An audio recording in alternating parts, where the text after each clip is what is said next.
एक दफा का जिक्र है। एक गांव में खूबसूरत सा घर था।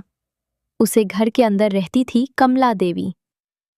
कमला देवी दिन भर कुछ नहीं करते थे, सिर्फ अपनी बहू पर हुक्म चलाते रहते थे। राधा बहू कहाँ रह गई हो? मैंने बाजार जाना, मुझे मेरा पर्स ला दो।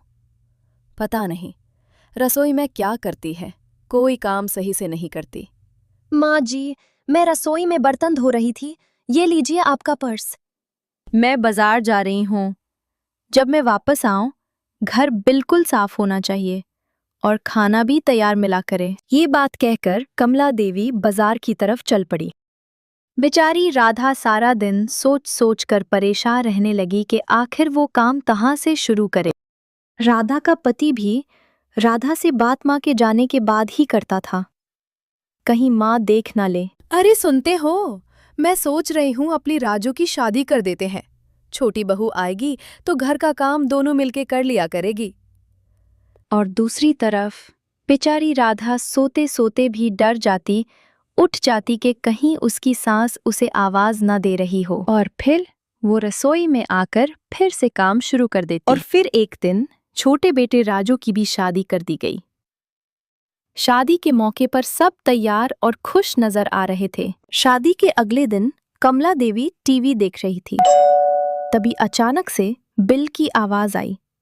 जानकी देवी सोच रही थी, बहू को आवाज लगाती हूँ।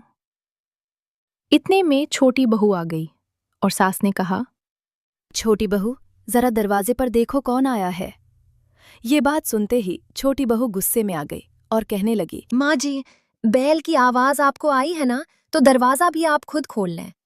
इस उम्र में हाथ पैर वैसे भी चलते फिरते रहने चाहिए। खरी खरी सुनाकर बहू वापस अपने कमरे की तरफ चल पड़ी।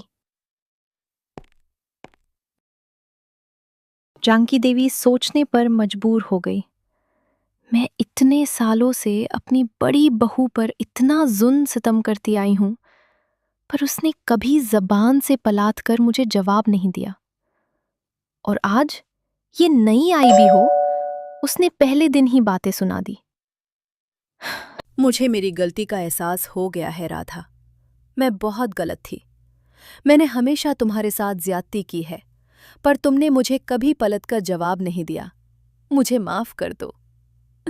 नहीं माँ जी, आप मेरी माँ की तरह हैं। मुझसे माफी ना मांगे, ये तो आपका हक है।